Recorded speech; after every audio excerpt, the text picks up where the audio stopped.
Right, we're back here, and this is a match for the ages. I mean, like I said before we left, Rusev Crush, Rusev Smash, Rusev Kill Apollo Creed's son, Xavier Woods, Consequences Creed, and R-Truth. It's that simple. But now we have the match I've been waiting for. A woman I've been wanting to talk about for years on the WWE programming. We have Tamina Snuka in her first pay-per-view match since WrestleMania, but for title shot wise, I believe it's maybe the Royal Rumble a few years ago against Beth Phoenix or Women's Chamber or something like that. Against, oh my God, about damn time they brought her back. They brought her to the WWE. You may know her as Brittany Knight, but she is known as the Divas Champion, former NXT Women's Champion, the only woman to hold both belts, Paige. Now, I know a lot about this woman because she has been all over the place. She's been in UKW. She's been in Pro Wrestling Eve, on the first Pro Wrestling Eve World Champions. She has been anywhere in the UK or across the globe, territory-wise. She is the daughter of the legendary Knight family, specifically the legendary Sweet Soraya Knight of World of Sport fame, as well as Ricky Knight, and another World of Sport legend trained her by the name of Klondike Kate. And plus, having William Regal on your side helps a lot as well. And she won this belt. I mean, the markout moment of the year, or at least for that week, because there's been a lot, and I'll get to that later. With Paige coming out after AJ Lee has held the belt for maybe close to 300 days, maybe a little over, maybe a little less, I don't know. But she won the match. I will say one thing though. AJ clearly botched the Paige Center. I mean, there's no way you could fuck up that move. So she found a way to do it. Well, it's a good way to lose your title though, Miss CM Punk, Mrs. Punk, whatever the fuck we're calling you now, because you left just like your boyfriend. You know, it makes me hate you a little bit, but you know, it's just fine because you're having a wedding. But I'll get on Punk later. I might as well fucking rain on Punk. I don't give a shit. But back on Paige. I mean, legendary bloodline here. Actually, both of these. I mean, the Snuka family and the Knight family. This is a battle of several generations superstars or divas here. I mean, whatever the fuck, superstars.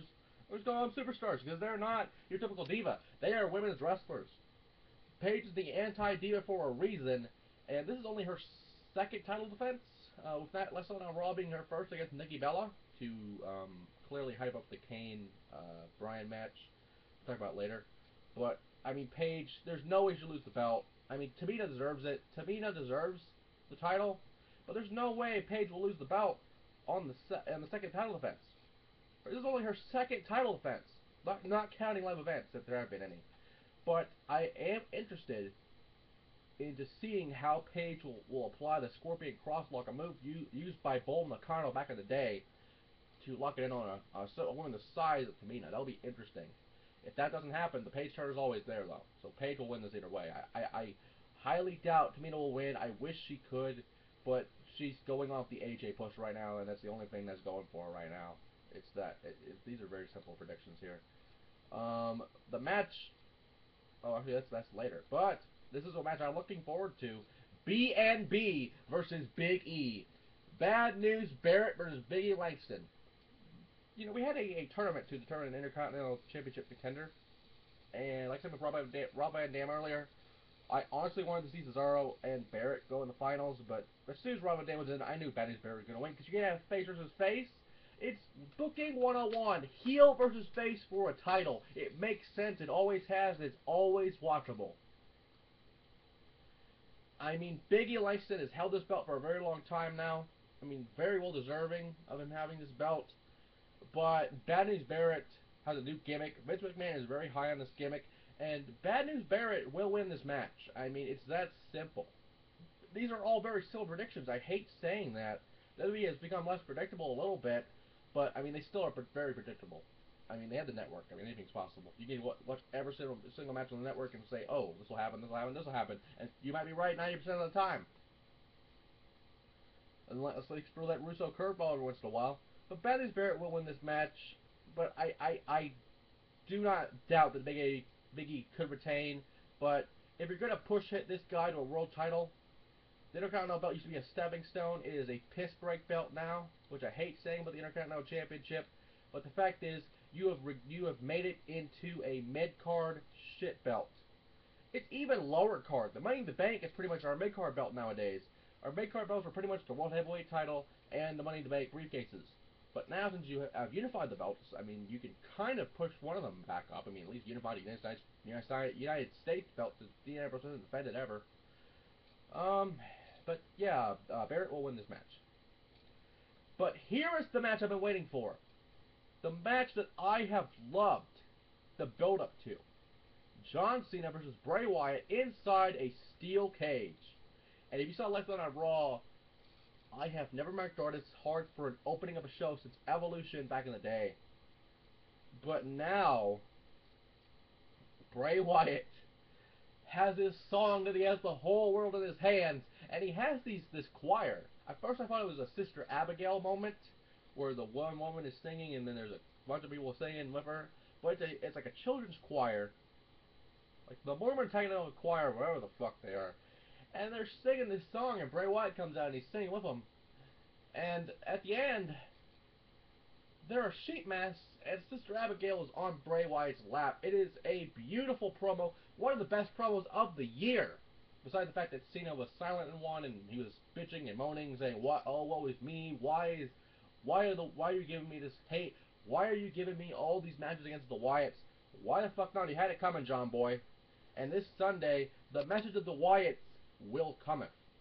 Follow the buzzards. Now, on to the main tier matches here. Kane versus the undisputed champion, Daniel Bryan, in an Extreme Rules match where anything goes for the undisputed championship. I refuse to call it the WWE World Heavyweight Championship. It is the undisputed belt. They should bring back the undisputed title design. Fuck these belts. I mean, bring back the undisputed title. We gave it up for a spinner belt, and now we gave it up for side plate belt. What the fuck, WWE? Bring back the undisputed championship. It makes sense here. You have two belts. Eventually, it's going to be hard to carry. But fuck it, WWE. Why not? Or at least retire the one heavyweight belt if you're not going to use it properly. But anyway, Extreme Rules, title on the line. The Demon of Kane is back. He is no longer the director of operations, at least with the mask on, at least. But this match is very simple. Again, Kane has not held a WWE championship since the '90s, since his one-day reign. I mean, he made it up for the World Heavyweight title. I mean, he at least made it past the day with the World Heavyweight title. Let alone had a great feud with the late great Paul Bearer, The Undertaker, bringing that feedback. That was amazing. But I mean, to be undisputed champion, Kane has never done this before. Kane has never held them both at the same time. He's held both titles, but not at the same time, and that's pretty much what you are as an undisputed champion. But Daniel Bryan, I mean, the only way I can see Daniel Bryan losing this belt is so he can have time to mourn the loss of his father. That is the only logical thing in this match, other than the neck and the choke slams and everything, the pile driver, the tombstone.